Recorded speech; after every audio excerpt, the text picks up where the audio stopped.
কর্মসূচি নিয়েছে গেরুয়া শিবির এবং সেখানে কলকাতাতে 100-র বেশি কর্মসূচি। উত্তর এবং দক্ষিণ কলকাতায় কর্মসূচি, 16টি মিছিল করা হবে। ঠিক কি কি ভাবনা চিন্তা, কি কি মেগা কর্মসূচি গেরুয়া শিবিরের, তাই আপনাদের সামনে রাখছি আমরা। অনুমতি ছাড়াই রামনবমীতে একেবারে মেগা কর্মসূচি নিয়েছে গেরুয়া শিবির। শুধু কলকাতাতেই 100-র বেশি কর্মসূচি।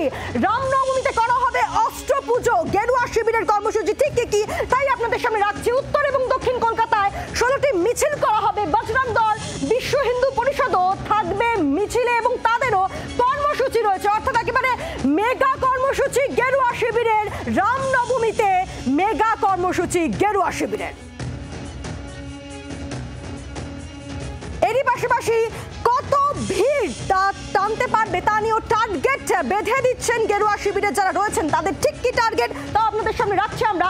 কলকাতা অর্থাৎ শহর থেকেই 1 লক্ষের বেশি ভিড় হবে, এই টার্গেট রয়েছে গেরুয়া শিবিরের। আর কলকাতার পাশাপাশি জেলায় জেলায় ঠিক কি টার্গেট থাকবে সেদিকেও নজর রাখছে। একেবারে উত্তরবঙ্গের দিকে চলে যাচ্ছে শিলিগুড়িতে প্রায় 5 লক্ষ টার্গেট করেছে গেরুয়া শিবির। তারপরে বারাসতেও তাদের টার্গেট প্রায় 5 লক্ষ।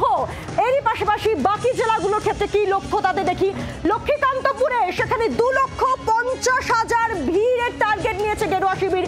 চন্দননগর সেখানেও 2 লক্ষ টার্গেট গেরুয়া শিবিরের। এবং কলকাতা যেমনটা শুরুতেই জানাচ্ছিলাম আপনাদেরকে যে 1 লক্ষের বেশি টার্গেট গেরুয়া শিবিরের। কবে? রামনবমীতে টার্গেট গেরুয়া শিবিরের।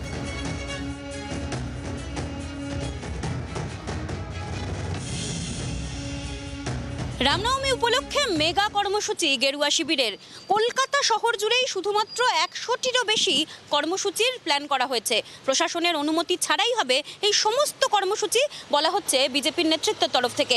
কারণ এখনো পর্যন্ত যে সমস্ত জায়গা সংবেদনশীল সেই সমস্ত জায়গারও তালিকা তৈরি করেছে গেরুয়া শিবিরের নেতৃত্ব। এছাড়াও জেলার একাধিক জায়গা থেকে 2000-এরও বেশি কর্মসূচি এবং হবে অস্ত্রপূজনও। জি 24 ঘন্টার জন্য ক্যামেরায় অমিত দাসের সঙ্গে মৌমিতা চক্রবর্তী, কলকাতা। বাংলার আওয়াজ, বাঙালির আবেগ, জি 24 ঘন্টা।